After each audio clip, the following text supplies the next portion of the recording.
Hai adik-adik, kembali lagi dengan Kak Rina di online kelas 101.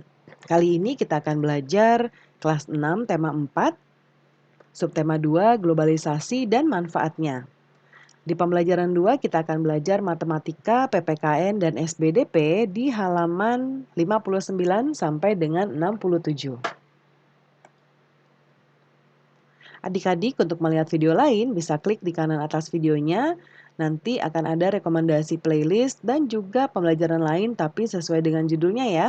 Kalau mau yang lebih lengkap bisa klik di kolom deskripsi, lalu nanti bisa cari yang mau lihat kelas berapa. Misalnya kan adik-adik kelas 6 ya, berarti pilih yang ini kelas 6, klik linknya atau klik biru-birunya. Nanti kita akan masuk ke playlist di kelas 6. Misalnya adik-adik mau lihat kelas 6 tema 3, klik yang ini putar semua. Lalu nanti di sebelah kanan akan ada daftarnya. Nah ini dibuat berurutan, jadi adik-adik tinggal cari aja, scroll-scroll ke bawah, mau cari subtema berapa, pembelajaran berapa, dan juga halaman berapa di sini ya.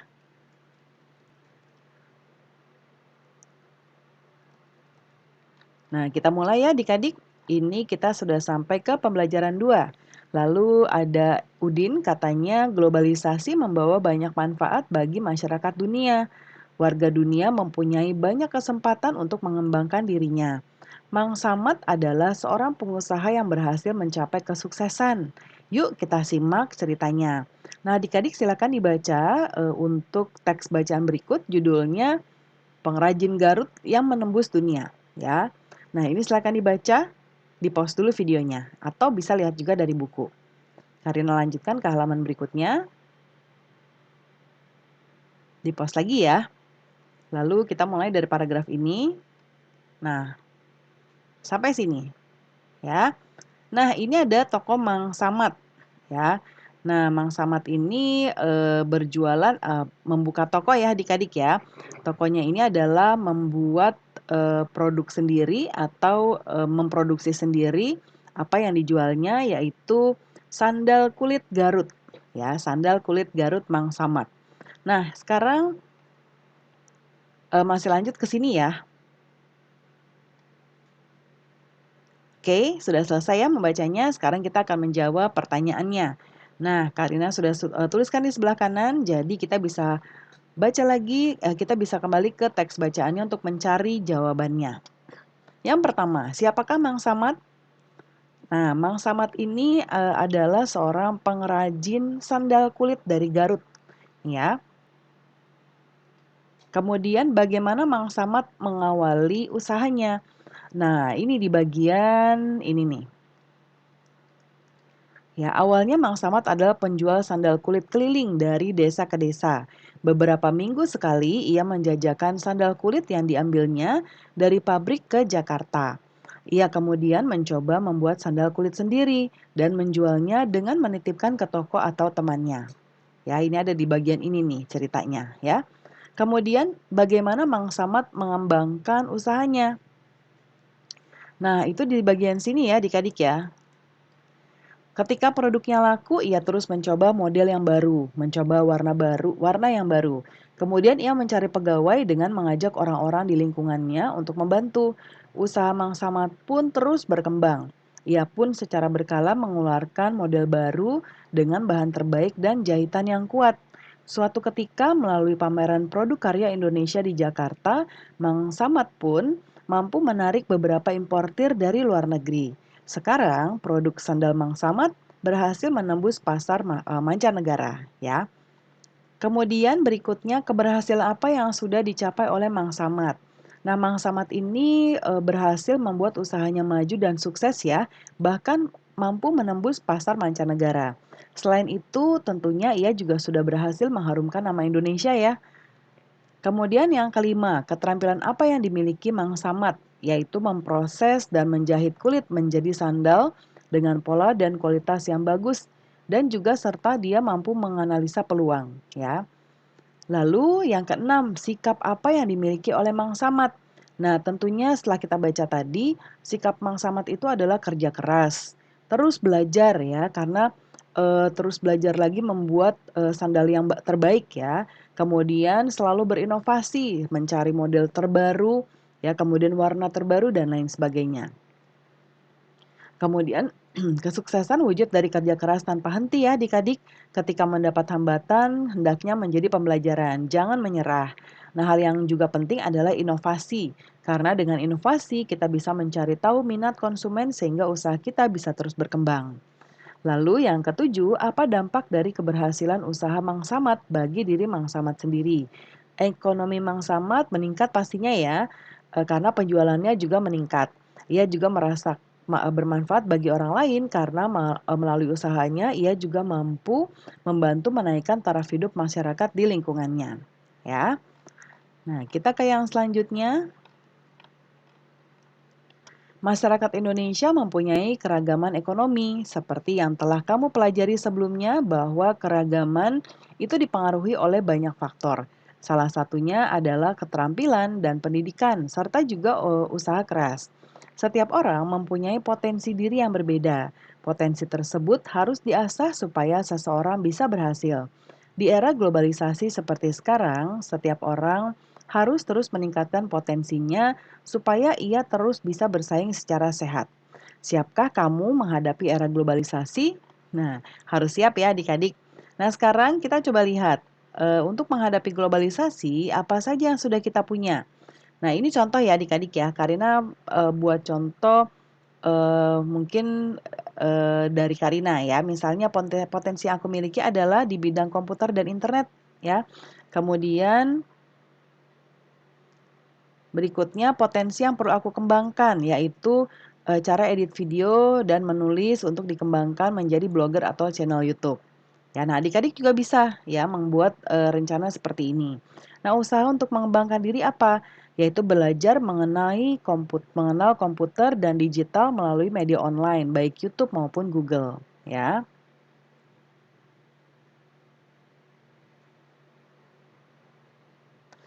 Nah, berikutnya, adik-adik tahukah adik-adik tentang mainan Rubik ya? Rubik ini yang seperti ini bisa diputar-putar-putar-putar sehingga warnanya tuh nanti jadi acak. Lalu nanti kita akan memutar-mutar lagi supaya warnanya balik lagi yang merah dengan merah, yang kuning dengan kuning, dan lainnya. Nah, ini diciptakan oleh Erno Rubik yang berasal dari Hungaria adik-adik. Mainan ini sudah dikenal di seluruh dunia termasuk kita di Indonesia. Dengan kemudahan di era globalisasi, saat ini kita bisa dengan mudah mendapatkan di toko mainan. Nah, coba adik-adik perhatikan bentuknya. Ini bentuknya apa ya adik-adik ya? Nah, ini bentuknya adalah kubus, ya. Kemudian cobalah menghitung berapa kubus kecil yang menyusun mainan Rubik ini, ya. Nah, coba kita lihat dari gambar ini dia terdiri dari seperti ini nih, ya. Ini satu kubus kecil, ya. Seperti contoh kalau adik-adik melihat bangun datar ya, kita juga ada pelajaran di kelas-kelas sebelumnya, itu ada misalnya seperti ini. Nah, ini namanya kubus satuan. Berarti persegi ini terdiri dari berapa kubus satuan? Berarti kita hitung 1, 2, 3, 4, 5, 6, 7, 8, 9. Ini juga sama, ya. Namun karena dia bentuknya bangun ruang, berarti kita menghitungnya adalah kita hitung dulu sisi atasnya atau alasnya boleh, karena yang terlihat atas kita hitung dulu yang atas ada berapa, 1, 2, 3, 4, 5, 6, 7, 8, 9. Nah, satu sisi ya, satu baris ini ada 9. Berarti baris ini juga 9. Ya, baris ini juga 9. Berarti 9 dikali 3, 27 ya. Kemudian mainan Rubik tadi berbentuk kubus ya, lalu Rubik disusun dari kubus-kubus kecil yang dinamakan kubus satuan. Banyaknya kubus satuan yang menyusun Rubik bisa disebut isi Rubik atau volume Rubik. Nah, sekarang kita bereksplorasi lebih jauh tentang volume kubus ya. Coba perhatikan, ini ada kubus satuan ya. Kemudian yang ini dia sudah ada banyak, lebih dari satu ya. Nah, ini berarti ada berapa? Kita akan hitung baris ini ada 4, berarti baris bawah juga 4, jadi ada 8. Yang ini sama seperti tadi ya, 27 ya. Nah, kemudian kubus istilah tabel pengamatan ya. Kubus ke satu. Nah, ini kita coba lihat. Kubus ke satu itu berarti yang ini ya. Nah, ini panjang rusuknya 1, 1 kubus satuan, banyaknya kubus satuan 1. Lalu berikutnya,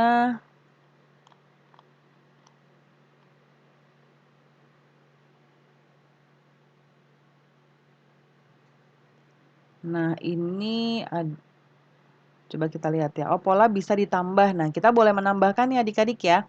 Sampai 5. Berarti ini kita bisa 1 lalu 2 kubus satuan 3 sampai 7 di sini ya. Nah, yuk kita langsung aja deh kalau gitu isi. Berarti kalau kubus kedua ya, itu dia adalah 2 di sini. Banyaknya kubus satuan berarti 8.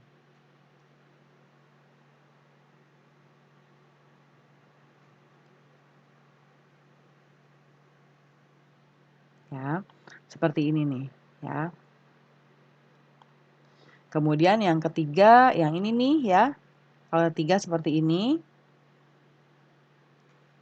Berarti kalau ada 3 kubusnya, berarti banyaknya satuan kubus atau kubus satuan adalah 27 ya. Lalu sekarang kita beranjak ke yang 4.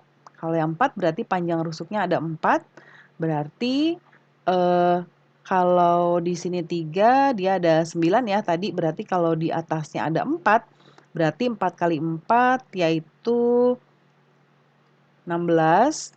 Karena ada 4 susun, berarti 16 ini dikalikan lagi dengan 4 ya, yaitu 64. Ya, seperti itu ya caranya. Lalu karena tidak ada gambarnya, jadi kita mendeskripsikan saja dahulu. Lalu kalau yang satu barisnya 5, ya berarti 5 kubus satuan yang dijajarkan seperti ini tapi ada 5, ya. 5 dan berarti ada 5 baris. Kalau ini 3 berarti tadi ada 5 baris. Nah, berarti cara menghitungnya sama seperti tadi ya adik-adik ya, yaitu sekarang 125. Lalu kalau 6, berarti dia menjadi 216. Kemudian kalau 7 menjadi 343 ya. Kemudian ada pertanyaan, pola apa yang kamu amati? Pola pertambahan volume kubus akibat pertambahan panjang rusuk. Ya, kemudian yang nomor 2, jika panjang rusuk kubus bertambah, apa yang terjadi pada banyak kubus satuan? Nah, jumlah kubus satuan juga pasti bertambah lebih banyak ya. Lalu nomor 3, bagaimana hubungan antara rusuk kubus dengan banyaknya kubus satuan yang menyusun? Panjang rusuk kubus sebanding lurus dengan jumlah kubus satuan. Semakin panjang rusuk kubus, semakin banyak pula jumlah kubus satuannya. Lalu rusuk kubus dinamakan R. Banyaknya kubus satuan dinamakan volume atau V disingkatnya. Bagaimana hubungan R dan V? Nah, seperti ini ya. Jadi V itu adalah R kali R kali R atau R pangkat 3. Ya, ini ditulisnya seperti ini ya karena diketik jadi agak sulit. Nah, jadi seperti ini. Kemudian tulislah kesimpulanmu dengan rumus volumenya. Nah, tadi ya kesimpulannya rumus volume kubus yaitu rusuk kali rusuk kali rusuk atau R kali R kali R atau panjang rusuk pangkat 3 seperti ini. R pangkat 3. Nah, hitunglah volume kubus pada gambar berikut ini. Nah, sekarang kita menghitung satu persatu ya. Sudah Kak Rina buat di sebelah kanan untuk menghitung. Rumusnya adalah tadi diketahuinya dulu ya, R-nya tuh 3 cm. Jadi volumenya adalah R pangkat 3, yaitu 3 pangkat 3. Nah, kalau 3 pangkat 3 ini kalau kita jabarkan itu adalah 3 kali 3 kali 3 ya adik-adik. Nah, 3 kali 3, 9. 9 kali 3, 27. Nah, kita tulis 27. Nah, kalau kita jabarkan ini kan ada sentimeternya ya adik-adik. Nah, ini sebetulnya dikali juga, tapi berarti jadinya seperti ini. Sentimeter karena ada 3 jadinya pangkat 3 atau kita sebutnya sentimeter kubik. Ya. Nah, ini satuan setelah dikalikan. Ya. Yang B. Kalau yang B, ini kita menggunakannya kubus kubus satuan ya adik-adik ya. Jadi kita hitung dulu ada berapa nih. 1, 2, 3, 4, 5, 6. Ini 6, ini 6. Ya, berarti R-nya adalah 6 satuan. Ya. V-nya adalah R pangkat 3, 6 pangkat 3, ya, yaitu 216 satuan. Yang C, 1, 2, 3, 4, 5, 6, 7, 8, 9. Ini ada 10 ya. Tapi yang terisi hanya satu adik-adik. Satu baris. Tidak penuh sampai atas. Ya, jadi cara menghitungnya tetap rusuk kali rusuk kali rusuk. Berarti rusuk ini dikali rusuk ini yang ini satu ya. Yuk kita hitung. V sama dengan 10 dikali 10 dikali 1. Sama dengan 100 satuan. Lalu yang D. Nah, ini juga tidak terisi sepenuhnya. Ini 3 ya, satu ini 1. Ya, lalu ini ada 2. Ya, 2 buah. Berarti cara menghitungnya seperti ini. 3 kali 3, ini kali ini, ya, satunya boleh kalau mau dimasukkan boleh. 3 kali 3 kali 1, ya, boleh seperti ini. Lalu tambah ini, 2. Ini 9 tambah 2, sama dengan 11 satuan. Kemudian yang nomor 2, yang ini. Hitunglah panjang rusuk kubus jika volume kubusnya adalah sekian. Ya, nah ini berarti sudah kita ketahui adik-adik volumenya ya. Sekarang kita tulis dulu rumusnya. V sama dengan R pangkat 3. Ya. 64 sama dengan R pangkat 3. Berarti R berapa? Nah, kalau seperti ini berarti kita akan membuat dia dijadikan akar. Ya, tapi akarnya akar pangkat 3. Ya, kita akan mencari titik-titik dikali titik-titik dikali titik-titik yang hasilnya ini. Ya, kalau kita jabarkan seperti itu. Nah, ini adalah jawabannya 4 ya adik-adik.